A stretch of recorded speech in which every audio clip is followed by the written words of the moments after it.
93.5 red FM पे एक कहानी ऐसी भी सीजन 2 प्रवीण के साथ। शोविक और रीजू ने एक ऑफर में एक ट्रिप जीती, कोलकाता के पास ही मंदारमनी में। 3 दिन की ट्रिप समंदर के पास, 3 दिन काम से और शहर की भाग दौड़ से दूर। होटल में पहुंच के दोनों ने सामान रखा। वहां उन्हें कमरा नंबर 306 मिला था। फ्रेश होकर सोचा कि बीच पर घूम आए। शोविक ने रीजू के साथ एक सेल्फी खींची और अपने फेसबुक पे अपलोड करके वहां से दोनों बीच की ओर निकल गए। शाम तक बीच पे काफी वक्त बिताया और घूम फिरकर रात को खाने पीने का सारा सामान लेकर लौटे। दोनों ने बैठकर काफी देर गप्पे मारी। शाम से ही दोनों ने बहुत ज्यादा पी रखी थी और इसी बीच शोविक ने फोन उठाकर फेसबुक चेक किया तो उसकी आंखें खुली की खुली रह गई। फोटो में सिर्फ शोविक और रीजू नहीं थे। पीछे दरवाजे के पास कोई और भी खड़ा था जो कैमरा की ओर नहीं शोविक को देख रहा था। लेकिन जब यह तस्वीर ली गई थी तब कमरे में इन दोनों के अलावा और कोई भी नहीं था। फोटो पर सारे दोस्तों के लाइक और कमेंट थे, लेकिन किसी ने भी उस तीसरे शख्स के बारे में ना कुछ कहा और ना ही कुछ लिखा। रीजू को शोविक ने दिखाया तो रीजू ने गौर से फोटो को देखा और फिर पूछा, कहां है और किसकी बात कर रहा है यार? मुझे तो कोई भी नहीं दिखाई दे रहा यहां। शोविक बुरी तरह से चिढ़ गया था। उसने रीजू से झल्ला के कहा, अरे क्या यार, हमेशा मजाक करते रहते हो। ये देखो, ये आदमी नहीं दिख रहा तुमको? ये खड़ा तो है दरवाजे के पास में। रीजू ने शोविक को गुस्से में देखकर एक बार फिर से फोटो को ध्यान से देखा और फिर कहा, शोविक तू थक गया बहुत और कुछ ज्यादा ही हो गई आज तुझे। सो जा, कोई नहीं है यहां पर फोटो में हम दोनों के अलावा। शोविक ने गुस्से में फोटो डिलीट कर दी और फोन रखकर सोने को लेट गया। लेकिन नींद आंखों से कोसों दूर थी।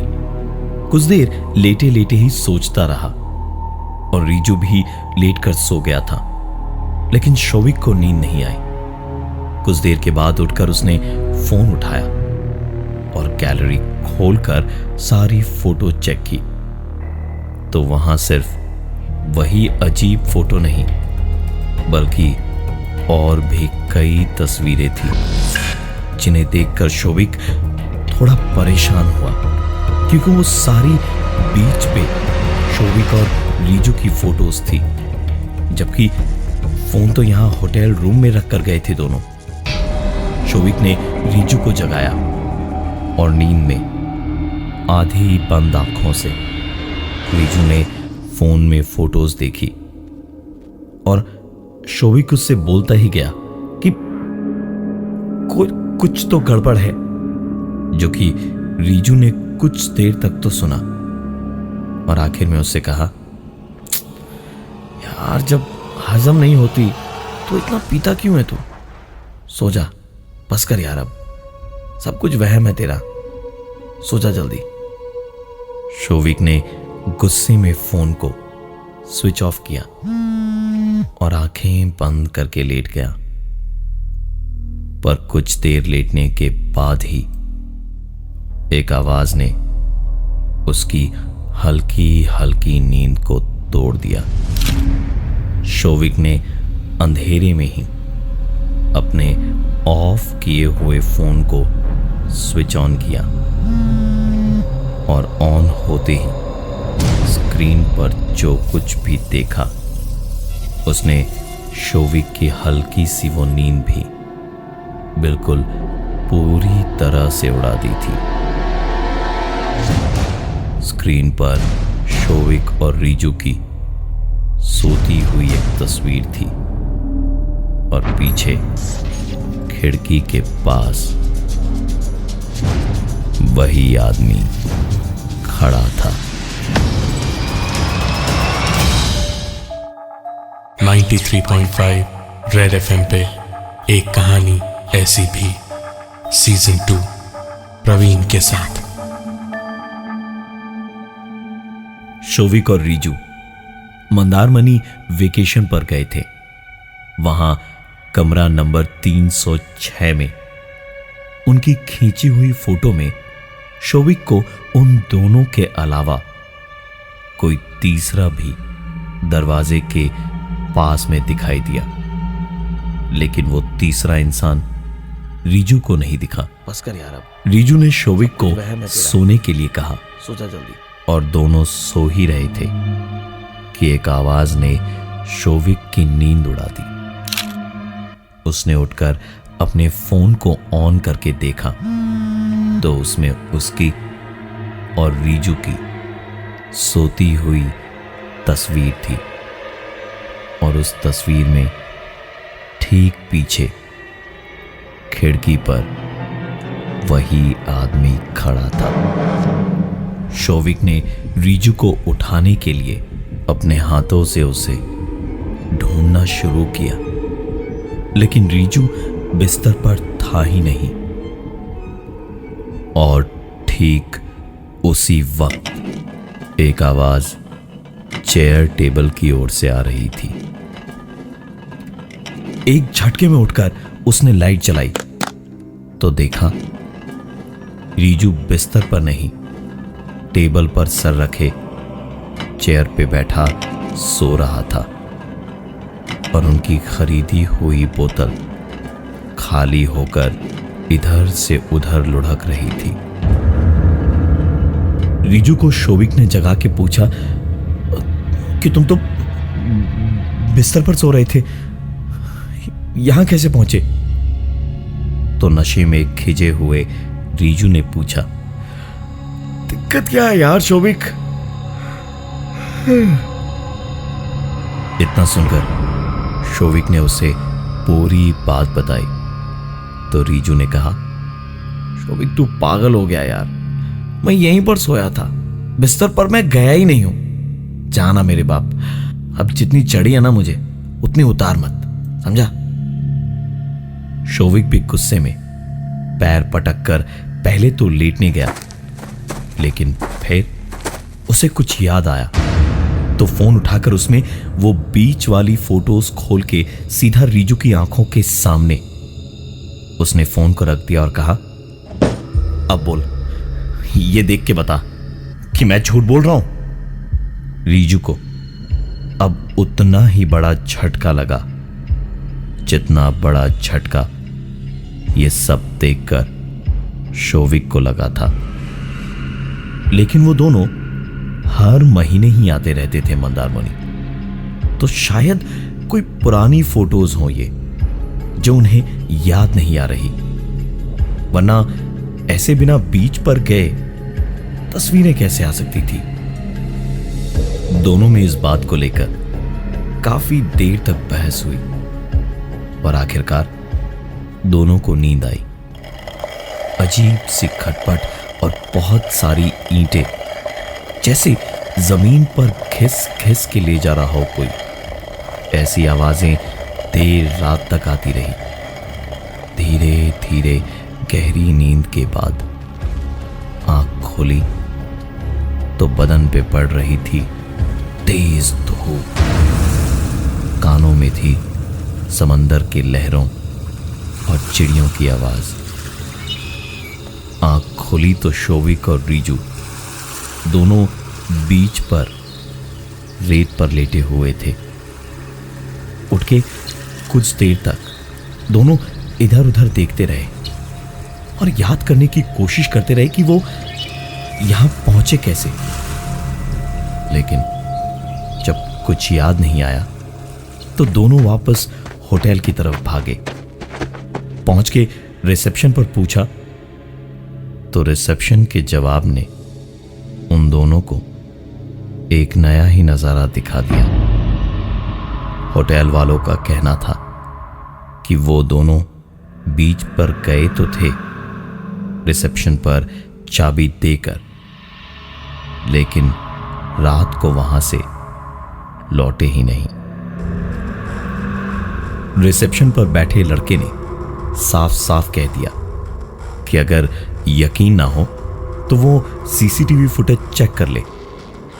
उन्होंने बकायदा सीसीटीवी फुटेज को चेक भी किया तो पाया कि रिसेप्शन वाला लड़का झूठ नहीं बोल रहा था।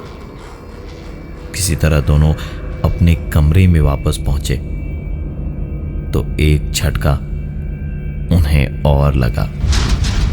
कमरे में वहीं टेबल पर बोतल वैसे ही रखी थी जैसी उन्होंने छोड़ी थी। बिस्तर की चादरें उथल पुथल हो रखी थी और कपड़े भी फैले थे। मतलब वो वहां आए तो थे, लेकिन सवाल ये था कि बीच पर फिर कैसे पहुंचे। 93.5 रेड एफएम पे एक कहानी ऐसी भी सीजन 2 प्रवीण के साथ।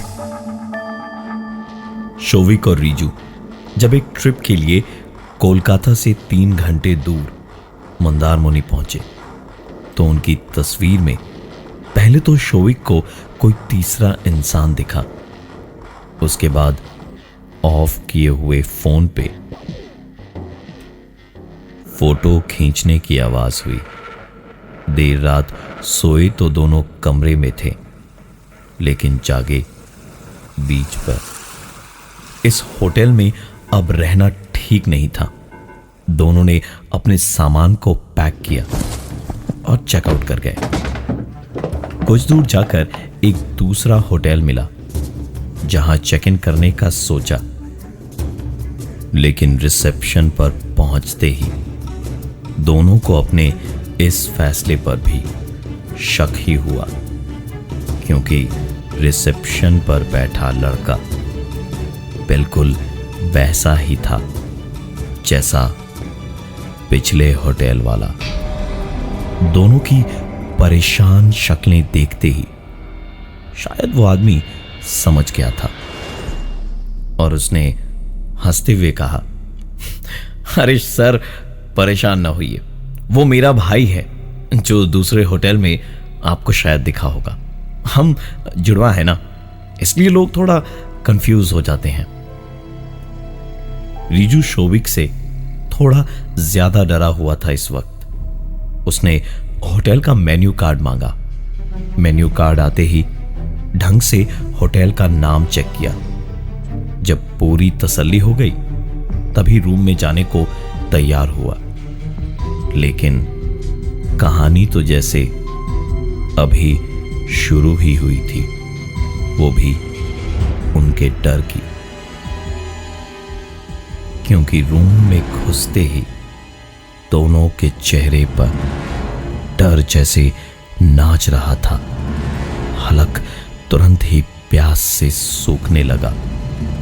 पैर जहां पर थे वहीं जम गए और बस दोनों उस रूम को ही देखते रह गए, क्योंकि ये रूम बिल्कुल वैसा ही था जैसा वो उस होटल में छोड़ के आए थे, और इसका भी नंबर 306 ही था।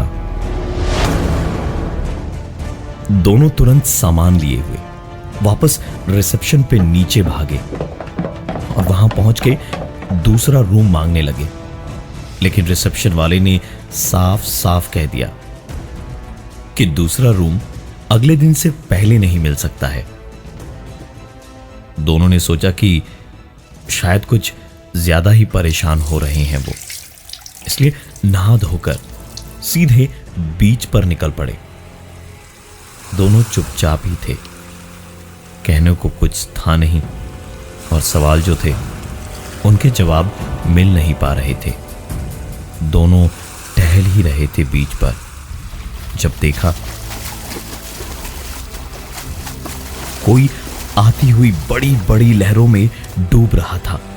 रीजू तुरंत पानी में दौड़कर कूदा और तैरता हुआ उस आदमी को बचाने पहुंचा, लेकिन शोविक के देखते देखते ही रीजू पानी में डूबने लगा।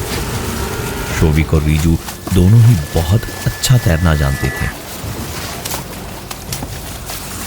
रीजू और उस आदमी को बचाने शोविक भी पानी में उतर गया, लेकिन डूबते हुए रीजू और उस आदमी के पास पहुंचते ही शोविक का पैर पकड़ के समंदर में उसे खींचने लगा। शोविक हाथ पैर मार के बचने की कोशिशें करने लगा, लेकिन कोई फायदा नहीं हुआ। वो खुद भी जैसे डूबता जा रहा था और डूबते डूबते ऊपर वाले को याद करके चंद लम्हात की सांसों के लिए शोविक छटपटाने लगा।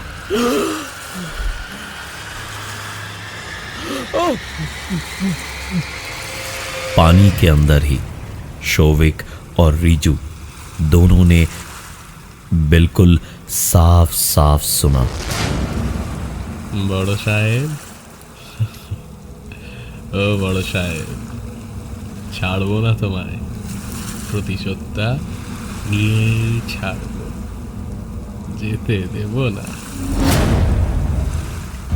घुटन जैसे पूरी तरह उनके फेफड़ों को फाड़ने चली थी कि एक झटके में हांफते हुए शोविक ने अपनी आंख खोली तो देखा कि वो होटल रूम में बिस्तर पर लेटा हुआ था। रीजू वहां टेबल पर बैठा बड़ी बड़ी आंखों से उसे घूरता हुआ हाँफ रहा था। दोनों के कपड़े गीले थे। कमरे में समंदर की महक भरी थी और कमरे में चारों ओर सिर्फ रेत और रेत फैली हुई थी। 93.5 रेड एफएम पे एक कहानी ऐसी भी सीजन 2 प्रवीण के साथ। शोविक और रीजू का मंदारमुनि का ट्रिप बेहद अजीब सा था। एक आदमी शोविक को तस्वीरों में अपने कमरे में दिखाई दिया, लेकिन वही इंसान रीजू को नहीं दिखाई दिया। रीजू को किसी ने समंदर में खींचकर डुबोने की कोशिश की और फिर जब शोविक उसे बचाने दौड़ा तो उसे भी पानी में खींचना शुरू कर दिया किसी ने। दोनों की आंख गीले कपड़ों और कमरे में फैली रेत और समंदर की महक के बीच अपने होटल के कमरे में खुली और शोविक ने रीजू से कहा, तूने मुझे सपने में डुबो के मारने की कोशिश की अभी। रीजू का जवाब और भी डरावना था,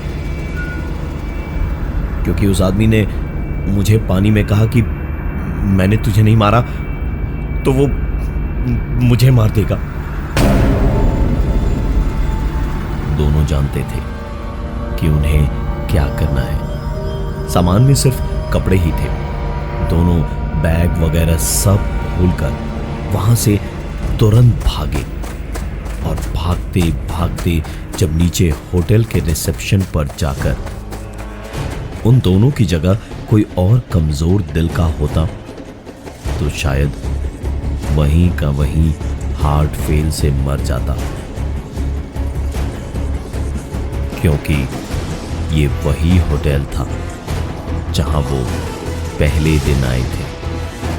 बाहर अंधेरे में दोनों भागे तो पीछे पलट के देखा होटल पे रिसेप्शन वाला लड़का खड़ा मुस्कुराता हुआ उन्हें हाथ हिलाकर अलविदा कह रहा था। दोनों ने पूरी जान लगा दी भागने में। रात बहुत हो चुकी थी। अचानक बादल गरजने लगे, बारिश मूसलाधार होने लगी और समंदर तूफान मारता हुआ बड़ी बड़ी लहरें फेंकने लगा।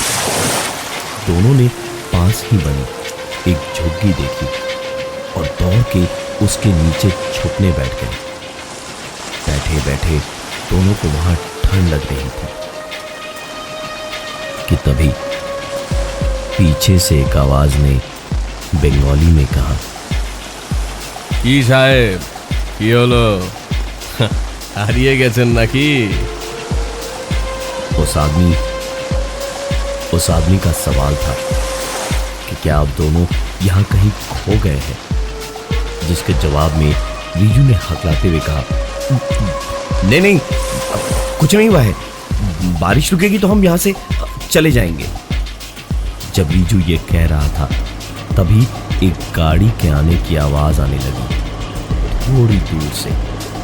ऐसा लग रहा था जैसे ये वही गाड़ी थी जो बरसात के वक्त समंदर के पास घूमती है गश्त मारते हुए कि कहीं किसी को मदद की जरूरत ना पड़े। उस आदमी ने शोभिक और रीजू को हंसते हुए देखा और बीड़ी का एक कश खींचते हुए कहा,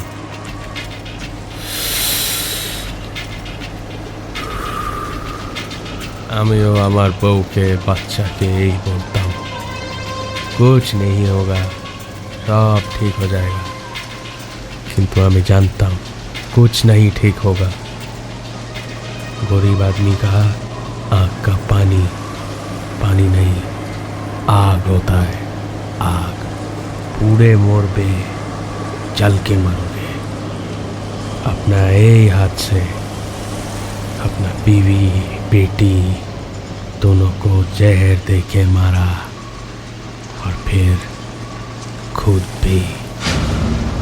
शोभिक को जैसे ही उस आदमी का चेहरा दिखा कि उसकी चीख निकल गई। ये वही आदमी था जो उसे तस्वीरों में दिखाई दिया था। दरअसल रीजू और शोभिक का चिटफंड का काम था। दोनों छोटे मोटे गांव में जाते और लोगों को पैसों के डबल करने वाली स्कीम समझाते और उनका पैसा लेकर भाग जाते। इस आदमी ने गरीबी में भी बेटी को पढ़ाने का सपना तो देख लिया था, लेकिन उसी बेटी को अपने हाथों से मारा, वरना वो भूख से मर जाती। सारे पैसे इस आदमी ने चिटफंड में डाल तो दिए, लेकिन ये दोनों पैसे लेकर भाग गए और पीछे छूटी कई गरीबों के दिल से निकली हुई बद्दुआएं। 4 दिन के बाद में रेत में दबी हुई 2 बुरी तरह से फूली हुई सड़ी हुई लाशें पुलिस को मिली, जिनकी शिनाख्त हुई शोभिक और रीजू के नाम से। मैं हूं प्रवीण और ये थी आज की एक कहानी ऐसी भी। 93.5 रेड एफएम पे एक कहानी ऐसी भी सीजन 2 प्रवीण के साथ।